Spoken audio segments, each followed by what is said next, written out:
Hi guys, ഞാൻ ശ്രീകാന്ത്. ഇത് കാഞ്ഞൂർ പള്ളിയാണ്. ഇതിൻ്റെ ഐതിഹ്യം എന്താണെന്ന് നിങ്ങൾക്കറിയോ?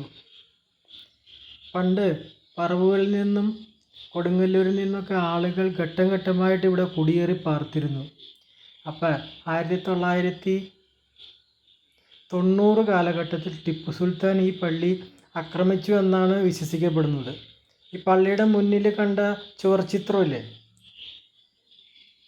ആ ചുവർച്ചിത്രം ഈ ആക്രമണത്തിന് തെളിവാണ്.